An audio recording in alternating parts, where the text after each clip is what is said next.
Yeah. One question which many are asking is, we are able to understand the concepts and we are reading and multiple times we are revising, but we are unable to present in the exam. Presentation in the exam, they are not, it is not proper. So how to present it? See, the root cause for this is you are not remembering the content. Getting it? How to remember the content? The only way I'll tell you, the best way is summarizing the content, not summary notes, by the way.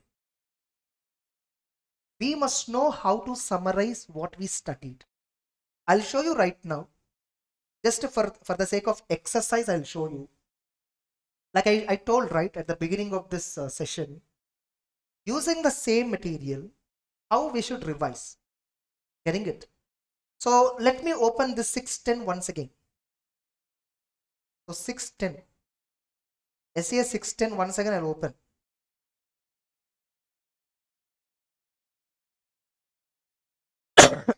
Suppose if I am there, if you know, how will I remember? First know what I'll do if I am studying, no, how I try to remember the things. There are no shortcuts, there are no cheat codes, nothing. They never work. Getting it? The person who drafted or who designed the cheat code himself don't remember. Okay.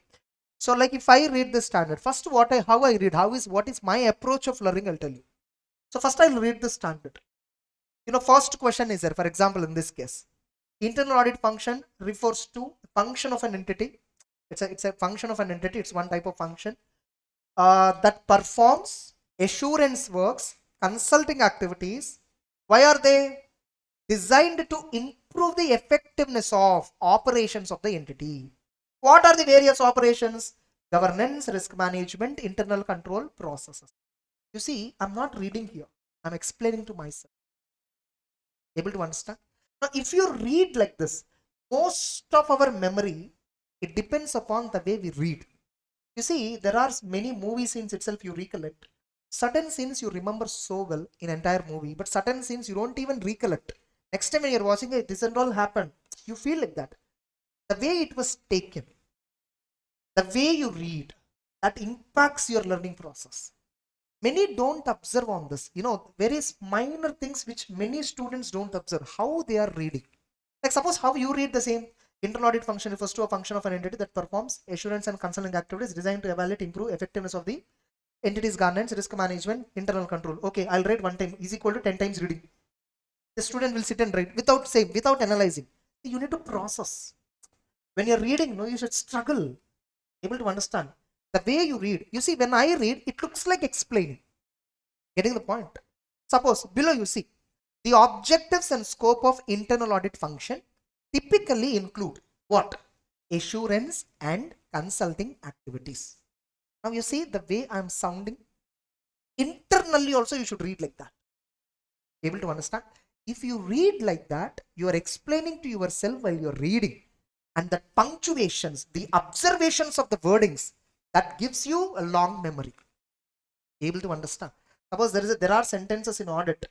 Entity's ability to continue as a going concern when any events or conditions that that are identified by the auditor that cast a significant doubt on the entity's ability to continue as a going concern, the auditor has to discuss with the management and what management plan, what are the management's strategies to address these issues, whether these plans are feasible or not.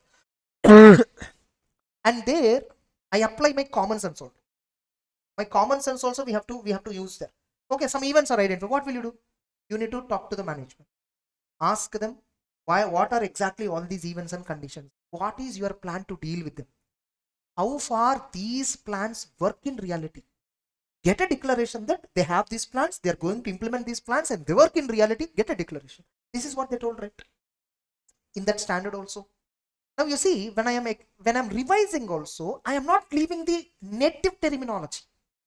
Same sentences I'm revising again and again. And that's how I got command of the sentence. Suppose if I feel like this sentence is tough and if I ignore this and read from short notes, I will understand that short notes. But the point is, I will not understand the level at which I understand from the main notes. The command which I will get, that you will not get when you read from short notes.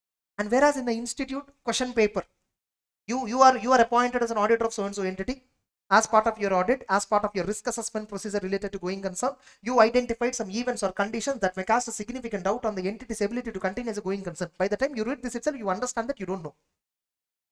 Yes or no? So what you are reading, what is being tested, both are not matching. This is a primary problem with many students. Okay. So I always tell, easiest route is to follow the right process. So now you see how I simplify this. Suppose activities related to governance here. The internal audit function may assess the governance process in accomplishment of its objectives. So we check governance process. Why any process? It has some objective. That process should accomplish it. Yes or no? Accomplishment of its objectives on what? Ethics and values, performance management and accountability, communications, risk and control information to appropriate areas of organization, communication and effective communication between the top management, summarizing. This is called summarizing. First you read, learn, sync with what you understood in the class. Then once again you read it immediately, summarize it. Okay, so now I'll summarize this entire question. So internal audit, so what it deals with function of the entity, assurance and consulting. It will improve effectiveness of these three activities. Getting it? Then objective. So what are the activities relating to governance, ethics, performance, accountability, communication, risk to appropriate areas, communication among the people. So this is how I summarize and I visualize. Able to understand. So if you summarize like this, see, presentation, how to present the answer, nothing. You just have to, whatever you read, you present. Because they're asking a particular question. Suppose they ask a question, what are the activities relating to governance? They'll ask you a question. Internal auditor is concerned with assurance and consulting activities to improve the effectiveness of overall governance, entities governance, risk management, internal controls. What are the activities relating to governance? They ask this question. How do you recollect this point? When you summarize it. You're able to understand how I'm summarizing the things. Okay. So now, like before, see, this is primary way of summarizing things. First to know, once you read entire standard, first to look at, first to know what is internal audit function and objectives. This is what they're explaining. Then they're explaining SES 16, how auditor can use the work of internal auditor. In this question, what they clarified, the auditor can use in two ways. Type 1, using the work performed by him. Type 2, using it direct assistance. Then, purpose of SES 16, and here they have given external auditor is ultimately responsible. So this I think I told you orally, but I didn't read it here, but you read it later. So here what they told, external auditor only has sole responsibility for the opinion he expressed, even though he has taken the help of internal auditor. This is what? Purpose. This standard talks about how external auditor can use. So this is not that important. Now what are the objectives of external auditor? Same, again the same scope of the standard only once again repeated. Now here you see, what points external auditor shall evaluate? He shall, here this is talking about. So we are, what is internal audit function we understood. Then what ways we can use we understood. Now type 1 work. How to use type 1 work, when to use type 1 work, this question clarifies. Subsequent question clarifies when type 1 work should not be used. That next question clarifies, if I use type 1 work, where and all I can use examples. Then that next question clarifies where I cannot use type 1 work, where I have to perform the work more, I have to use less. Getting it? You see how connected all these questions are? Able to understand, though we divided them into multiple questions, but everything is connected. Now, if at all I am using his work, what should I do?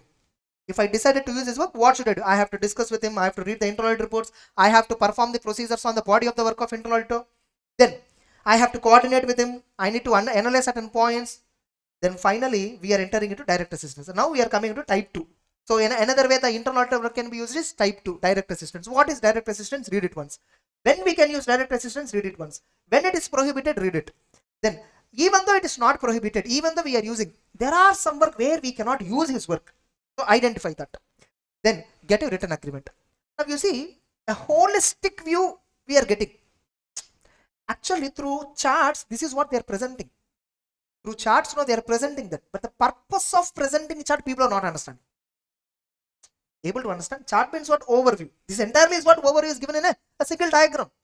But that diagram, you are trying to read to remember it, rather analyzing it. Okay, when you decided to analyze from the diagram, to analyze you need some data, right? Data is missing in the diagram. So charts, why it is not useful is, they are not in detail containing what you want to analyze. Able to understand? Ultimately what is important is analysis. Now you understood the pattern of the standard. Now go back and then do a single reading now once. Okay, one question is dealing with what is internal audit function. What are the activities they cover? Another question talks about how external auditor can use the work of internal auditor. Now read once inside the content and sync with the question once again. Okay, what content they covered? Is it matching with the question they asked? Yes, matching on it, just think. That's how you digest the information. That's how you remember the information. Able to understand. Next, on what areas, what points auditor has to evaluate before using the work of internal auditor? Some 3 points were there. Correct? Are these 3 points answering correctly? Is this the point which is to be discussed? Remember, you should critically examine your skeptical, questioning mind. Getting it? Just because I wrote some answer, you should not directly say that this has to be remembered. See what question I framed, what answer I framed here, both are matching or not. That's how you should summarize. Able to understand? So, suppose if this internal, this is what I teach in my class actually. Getting it? First I explain the overall background of this. Then I explain each and every point. Then I summarize entire this discussion. Getting the point? Revision, we do summarize this. But there is no point of summarizing it when you don't analyze in depth. Are you getting it? So now through revision class like this, you are getting to know what a standard is dealing with.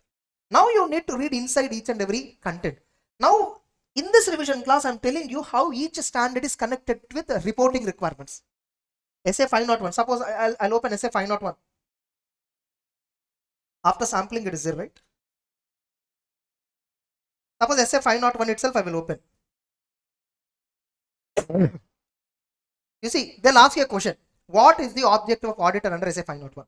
We have seen our objective is specific considerations for selected items. What are the selected items? Inventory, in litigations and claims, and segment information. What consideration, what we need to consider for inventory, existence and condition. Whereas for litigations, completeness of disclosure on accounting, by the way. And for segment information, disclosure only. Segment information, we don't account, understand? You see there. See how the choice of words have been used. You see how the choice of words, if you never observed this, you will never understand. You will never remember. You see litigations and claims. Litigations and claims involving the entity, means involving our client, may have a material effect on financial statements, may be required to be disclosed, or sometimes we have to account it. In case of provision, pending litigation, we need to account it. In case of contingent liability, we should disclose it. This is conceptual understanding. Able to understand? Reading the 10 times, no. When you don't understand, when you don't analyze the context, where is the point? And you see segment reporting, they didn't use the word accounted. And they didn't use the word in inventory, disclosure and accounting. Because in inventory, we are concerned with existence and condition. We are not concerned with valuation. We are not concerned with accounting. We are not concerned with disclosure. Got my point? This is called analysis. If you analyze the subject like this, getting the point, and read it, you remember for a long time. And you know, honestly, if you ask me a question, sir, tomorrow if I conduct exam on auditing for you, can you write immediately? No, I cannot. I cannot write, because my way of understanding the subject is to explain. My way of understanding the subject is not to remember. Getting the point? You give me 3 days time, I'll write. Any question you ask, I'll write. This 3 days is enough for me, or 2 days is enough for me. Once to have a complete, 2 days is enough. Technically speaking, if you give me 25 hours, enough. 25 hours if you give me, then the way I read is different again. So the reading, to remember the content is different. The reading skill that it requires, the reading skill that it requires to understand the content, the reading skill that it requires to explain the content, slightly different. Able to understand? But in all these 3 cases, reading style should be the same. You should understand while you are reading. If you are not understanding the context, if you are not observing the terms which they are using, you definitely don't remember the terminology. So presentation you will achieve. You can present. See how to present. Present within the margins. Okay, sit firmly, neat posture, write precisely, legibly, underline key points. These are all everybody knows. Then what are you asking? Presentation means. This you know. This is what everybody tells. How to present means how to present, right answer and underline important points. This is what presentation everybody do, even if at all I did not tell also. But what you are exactly asking here is, the question which you have in your mind is, when you read the question, you are able to understand that somewhere you read this, but you are confused about what point exactly to be written, to write, what point exactly you have to write. That confusion you are getting because you are not summarizing. Able to understand? You are reading incomplete reading, either you are doing incomplete reading like charts, or you are not reading rightly from the main material. Your reading style has to differ. Slowly, neatly you have to read. Able to understand? The reading impacts a lot. There's a principle called break, read, understand. Break the sentence into multiple parts and read it and understand it. You give me a new sentence, one time I'll read and I'll understand. Very rare I'll read second time to understand it. If you're reading 3-4 times to understand, means your reading is not effective. Your reading skill is not effective. So reading skill is very important. Actually, you can sense many of you, my English is so simple. I don't know advanced English and all. Okay, I can only speak this language. But the punctuations which I use, getting it, the voice modulation and the clarity of pronunciation, this impacts a lot in understanding. The same thing you should do in your reading also. Clarity at which you are reading. So observe your reading style. If you are reading some sentence and not understanding it, means definitely you cannot remember it. Forget them, and definitely you cannot present it. So how to present well? First, try to understand better. Try to understand well. Try to analyze the information better. The better you analyze, the better you remember. Able to understand? Suppose 3 months back I completed my income tax class. If you ask me now suddenly one provision, no, I don't remember. Honestly, I don't remember. Getting it? But give me 2 days time. I'll again nook and corner, I'll cover all the points. So that's so. So our brain functions in such a way. That's why revision is required. Day before exam, why this time is important is reading you have to do. Same book you see, so same book you use. So like suppose no, again here, communication is there, some entities, lawyers communication is there, enquire management. When you're reading each and every point, you should keep the objective of reading. What is the objective of this standard? Objective of the standard is whether disclosures are completely done or not for litigations. Now, enquiring management. What you're inquiring? What are the litigations? 2. Reviewing the minutes. Why are you reviewing the minutes book? To identify any pending litigations that are involving the company regarding that any discussion happened in the meeting. Third one. Review legal expenses account. Legal expenses account, by looking at legal expense account, what I'm going to get, you will see for what purpose the fees is paid. Okay, and for what purpose means for which case it is paid, whether that case is shown to you, disclosed to you pending litigation for that purpose. So anything you see, it has a direct nexus with the objective. So that's such a kind of reading you have to do. So that is what very important in learning, analyzing, remembering, reproducing. You can reproduce better only when you understand it better. You can understand better only when you read better. Reading is the bottom. Root cause of the problem is your reading is not effective. Okay, so presentation automatically comes, believe me. See, I'm telling you, even you see any question bank you take in the market, it will not contain the kind of questions which I tell. How many different ways a question can come. When I read a particular thing, I need to understand how a question can be tested. I bet after you write auditing question paper later, you come back and check this marathon video. Getting it? That question I would have told in the class. In the marathon, I would have told this is how it can be asked. I would have told at least 70% of the questions which are coming in institute. I would have told in the class, this is how a question can come. For the people who do not have this attitude, for them it looks new question paper. When I see the question papers, it looks very similar for me because I know how it will be tested, how an MCQ can be tested. Some students will ask me, sir, which MCQ booklet I should practice? Is it enough I see MCQ booklet? No matter you solve 1500, 2000 MCQs, if you don't understand the main pulse of the subject, what is the point of solving 1500 MCQs? Yes or no? What are we trying to do is, we are top-down approach is right approach, but you are going bottom-up approach. By practicing more questions, you want to learn the subject. That's not how it works. Look at this. See, any MCQ, whatever they ask, it can be only from these lines, right? It cannot be beyond these lines, right? When you are observing these lines and analyzing how it can be asked, that's when you learn true subject. That's when you get that command on the subject. You just remind me any standard, I know how a question can come from that standard. I know how an MCQ can be framed on this sentence. I know how different ways MCQs can be tested. I told right, 1 true, 3 wrong. One right answer, 3 wrong answers. 1 wrong answer, 3 right answers. 3 not wrong answers, 1 right answer. 3 not right answers, 1 wrong answer. This is how the combination. This is what I analyzed in MCQs. Getting it? If you don't have this clarity, of course, see, I'm not saying you will definitely fail if you don't follow this. You can qualify. But the point is, it should not be like a lottery, right? The moment you write the examination, you must know your result. You know your result. Getting it? Those who got 60 and above generally, or 70 and above, they know their result already. Those who got 40 and below, they also know their result. So no, those who got between 40 to 60, right, they are only doubtful. If I write excellent the paper, I know my result, I'll qualify. Only thing I'm worried about is exemption or rank. Okay. And if I write worst paper, I only consider about I'll get 20 or 25. These two people never worry. Who will worry a lot? Mediocres. Getting the point? So those who wrote, who are thinking 40 plus or 60 below, we don't know exactly how much I'll get. These people will have the problem. You write a worst answer, you know your result. You write the best answer, you know the result. You write a moderate answer, you don't know the result. Unfortunately, that's why you see 90% of the students. The problem is, here itself you see the composition itself, like the general. You might have attended many physical classes, right? Coaching and all. Yes or no? You see the class composition. Suppose in a class, if there are some 100 students, okay, only 10 students listen attentively all the classes till the end of the course period, batch completion.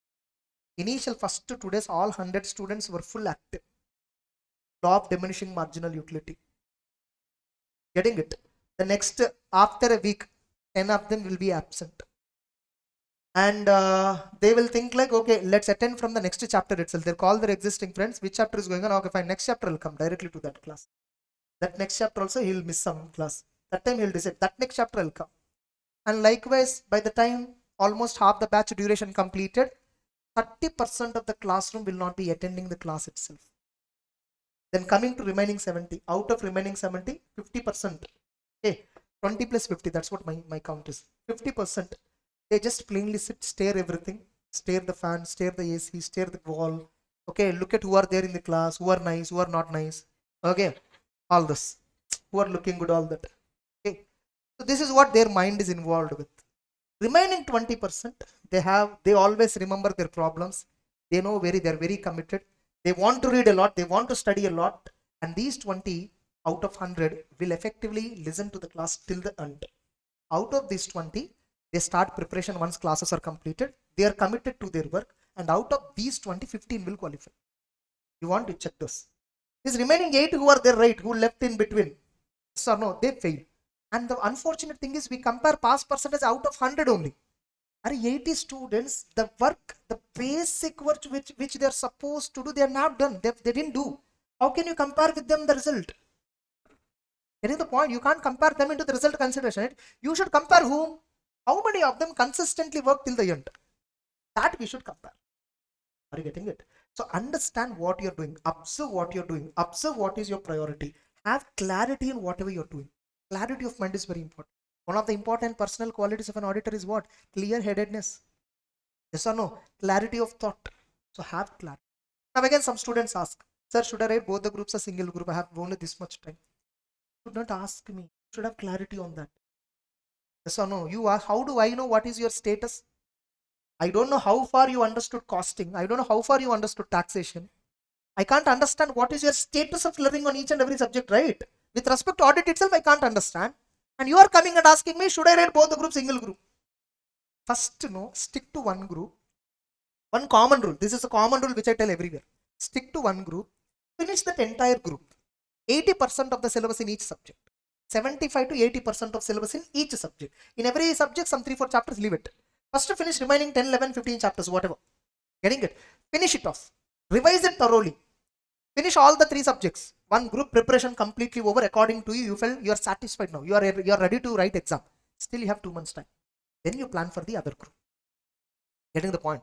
You don't have time. For example, you have not even completed preparation of one group or half the group at least. You are now thinking to write both the groups. No, not correct.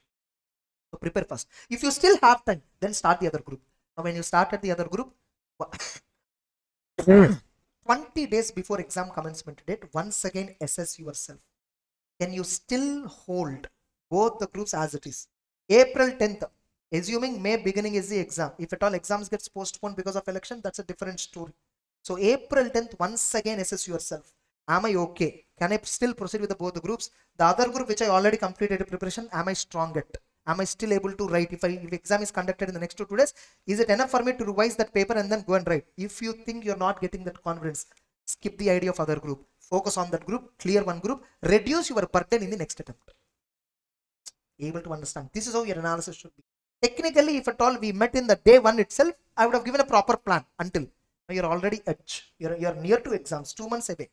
Maybe if exams get postponed, maybe 2.5 to 3 months. 15 days only, 20 days only, exams gets postponed. Election notification comes somewhere after March 13th. This is what they told. So generally 2 months before only election notification will be released. So March 15th if it comes, May 15 would be the targeted election date would have been. So if at all by the time we complete exams, election starts now, I say will not postpone. During the exams, if at all election comes, I say it might postpone. But now don't bet or speculate on the election dates and all. First focus. First study. The most we are worrying a lot rather than working a lot. Work more, you will get the result. Okay. Got clarity? On presentation, you will present well if you understand well.